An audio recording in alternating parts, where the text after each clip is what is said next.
Hello दोस्तों, एक बार फिर स्वागत है आपका हमारे चैनल पर। मेरा नाम है वरुण और हम बात कर रहे हैं इतिहास की। आधुनिक भारतीय इतिहास में अंग्रेजों की नीतियों की हम बात कर रहे थे और पिछले वीडियो में हमने भू राजस्व व्यवस्था को देख लिया था। अब हम बात करने वाले हैं कृषि के बारे में। तो कृषि का वाणिज्यीकरण कैसे किया, इसको हम यहाँ पे इस वीडियो में डिस्कस करने वाले हैं।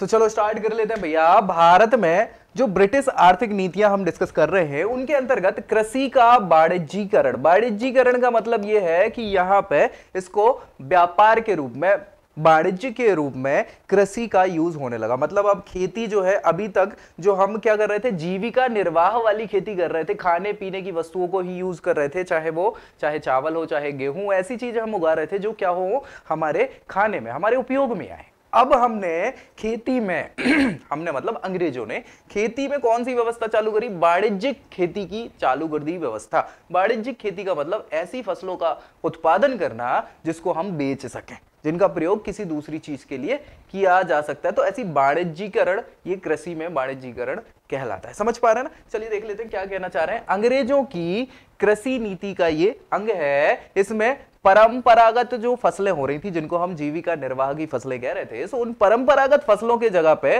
नगदी फसलों का उत्पादन ज्यादा किया जाने लग गया। इसको प्रोत्साहित किया गया।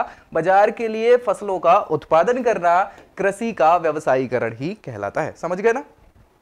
बहुत बढ़िया। अत्यधिक भू राजस्व का भुगतान और सहकारी ऋणों की अदायगी, अधिक पैदावार और लाभ देने वाली फसलों से ये सारी चीजें संभव हो सकती हैं। किस चीज का? कृषि का वाणिज्यीकरण करने से क्या होगा कि हमें भू राजस्व का भुगतान भी मिलेगा, क्योंकि जब व्यक्ति ऐसी फसल उगाएगा जिससे हमें पैसा मिलेगा, तो उसको पैसा मिलेगा तो वो हमारा टैक्स चुका देगा, ये फायदा। यहाँ पे ऋणों को अदाय करना, जो सरकार बहुत सारे ऋण दिला रही है आपको, उनको वापस नहीं कर देते किसान, तो वो भी मिलेंगे, क्योंकि जब लोगों के पास पैसा होगा तो वो दे देंगे। यार देखो, कोई भी व्यक्ति है ना, ऐसे चोरी चकारी नहीं करता।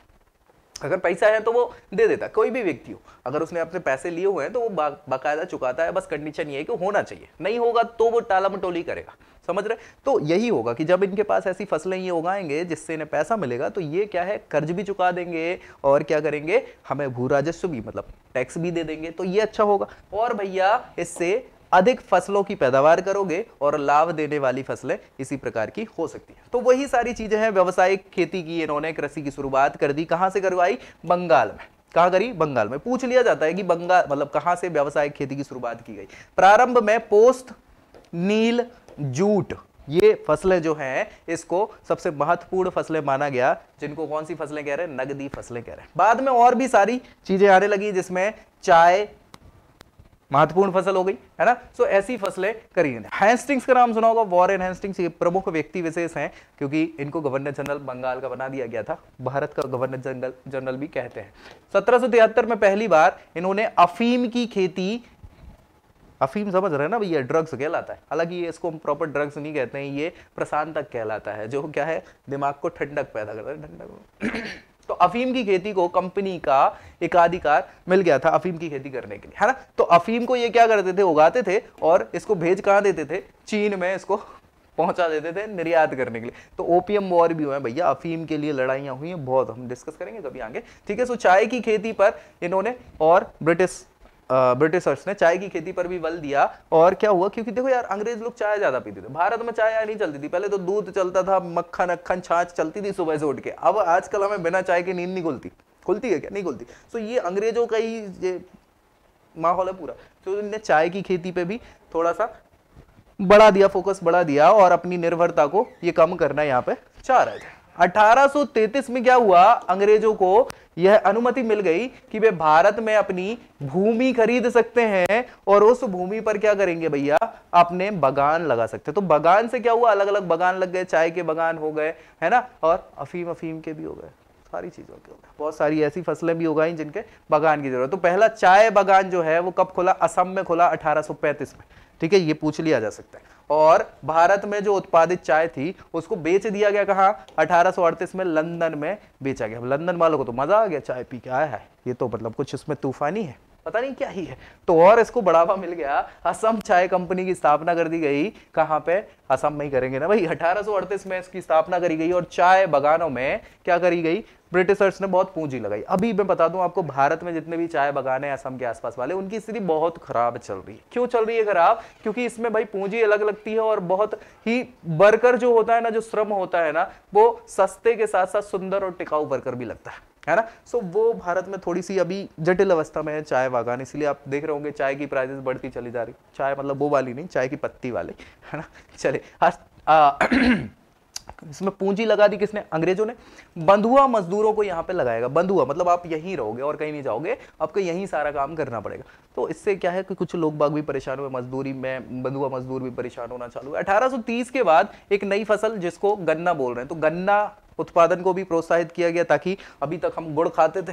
क्या खाते थे?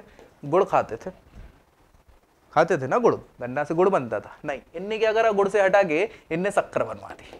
अब यही शक्कर परेशान कर रही है सबको, मोटापे का कारण बन रही है ना, तो शक्कर बन रही है। तो गन्ने को प्रोत्साहन दिया। फिर भैया कपास की खेती को इन्होंने जोर दे दिया। तो भैया देख रहे हो ना, धीरे धीरे धीरे अभी तक जीविका निर्वाह वाली खेती हम कर रहे थे, उसकी जगह अब आप कौन सी खेती करने लग गए हैं भारत में? ये सारी जो है, इसमें क्या होता है? ये इसमें पैसा मिलता है, ये व्यापारिक फसलें इसको कहलाते हैं। तो वही सारी चीजें चालू हुई। किसानों को जबरदस्ती व्यावसायिक फसलों का उत्पादन करना पड़ा। अब तो हम खुशी खुशी करते हैं, लेकिन पहले जबरदस्ती करना पड़ता था, क्योंकि भू राजस्व को जो है बढ़ा दिया था, तो उस दर को परंपरागत फसलों के उत्पादन से नहीं चुकाया जा सकता था। आपको करना क्या पड़ेगा? आपको व्यावसायिक खेती ही करनी पड़ेगी, तभी तो आप ये भू राजस्व चुका पाओगे। तो किसानों को जबरदस्ती शोषण करा जाता था। क्यों? क्योंकि नगदी फसलों की खेती करने से उन्हें ज्यादा प्राप्त होगा धन। तो वे क्या करेंगे? कर्जदार जो है वो कर्जदार भी बन जाएंगे। कैसे बन जाएंगे? क्योंकि नगदी फसलों को उगाने के लिए आपको बीज चाहिए, बीज के अलावा खाद चाहिए, खाद के अलावा कीटनाशक चाहिए, बहुत सारी चीजें चाहिए। उनकी व्यवस्था कहां से करोगे? पैसे ही नहीं है भाई साहब।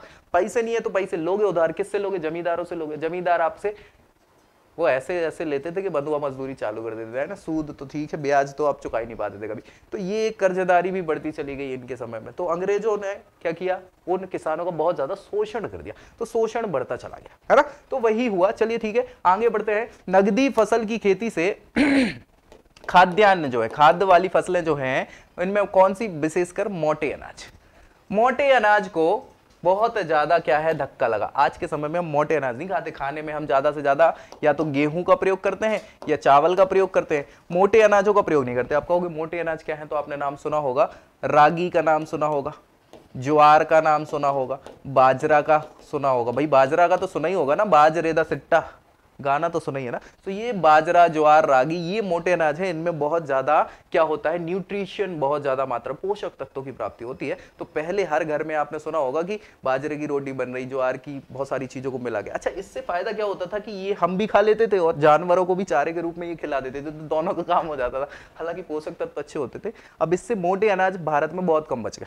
हालांकि अभी भी सबसे ज्यादा मोटे अनाज भारत में ही पैदा करे जाते हैं, लेकिन जो उस समय की उपज थी उससे तो बहुत कम हो गई। और न्यूट्रिशन की हालत खराब हो गई। तो भारत जो है, अब लोग बाग हमारे जैसे हो रहे हैं थोड़े से कुपोषित टाइप, मतलब कुपोषित नहीं हूं मैं, तो परफेक्ट हूं, लेकिन फिर भी बहुत सारे लोग कुपोषित होते चले जा रहे हैं। तो ये बहुत बड़ी समस्या का विषय हो गया। यहाँ पे धक्का किसको लग गया? मोटे अनाजों को लगा। कृषि के व्यवसायीकरण के बावजूद कृषि का आधुनिकीकरण नहीं हो पाया।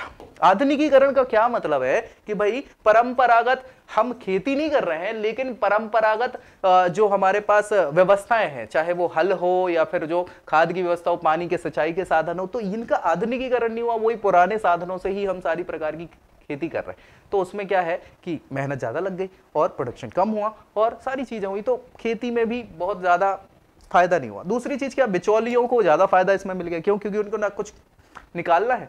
बेसिकली क्या है कि खेती करेगा कौन? किसान करेगा, बेचेगा व्यापार पे। तो बीच वाले व्यक्ति को ज्यादा फायदा हुआ, ना उसको उगाना है ना कुछ, उसको तो बस अपनी सेटिंग बनाना है ना। सो ये बीच वाले लोग बिचौलिए कहलाते हैं, जिन्हें ज्यादा फायदा मिला इससे, और कृषि के आधुनिकीकरण में उन्हें कोई रुचि नहीं रही। ग्रामीण जो लोग थे वो ऋण ग्रस्तता से बढ़ते चले गए उनमें, मतलब उधारी उधारी उधारी लेते चले गए। इससे किसानों की खरीदने की जो शक्ति है उसमें कमी आई। कृषि के वाणिज्यीकरण से स्वनिर्भर ग्रामीण अर्थव्यवस्था विश्व अर्थव्यवस्था से जुड़ गई और कृषि का पूंजीवादी रूपांतरण होना चालू हो गया। मतलब खेती अब क्या है? कैपिटलिस्ट का काम हो गया। बड़े बड़े जमींदारों को फायदा होने लग गया, छोटे किसान एक प्रकार से कमजोर पे कमजोर होते गए, वो बंधुआ मजदूर बन गए आगे चल के, क्योंकि उनमें इतना कर्ज बढ़ गया जमींदारों का कि उन्हें उनके घर पे ही काम करना पड़ा, तो अपने खेत तो छोड़ने ही पड़ गए और खेतों में व्यवस्था भी नहीं हो पाती थी। तो ये सारी चीजें हुई। नेक्स्ट वीडियो में हम डिस्कस करेंगे किसका, औद्योगिकीकरण के बारे में, विऔद्योगिकरण। ऐसे तो हम देख लो इनने क्या किया, अंग्रेजों ने अपने फायदे के लिए भारतीय जो कृषि है, भारतीय कृषि, उस कृषि को खत्म कर दिया और यहाँ पे वाणिज्यिक कृषि को प्रचलित कर दिया। बेचारे गरीब किसान और गरीब होते चले गए, जो जमींदार हैं वो अमीर होते चले गए। ठीक है, सो बिचौलियों को फायदा हुआ, गरीबों की ऋणग्रस्तता और बढ़ती चली गई। ऐसा दूसरा काम जो है इस नीति का, आर्थिक नीति का अंग्रेजों की, वो है विऔद्योगीकरण। मतलब इनने अपने उद्योग धंधे तो बना लिए, भारतीय उद्योग धंधों को तबाह कर दिया। कैसे किया, क्या किया, सारी चीजों पे हम डिस्कस नेक्स्ट वीडियो में करेंगे। तो मिलते हैं नेक्स्ट वीडियो में, तब तक के लिए जय हिंद।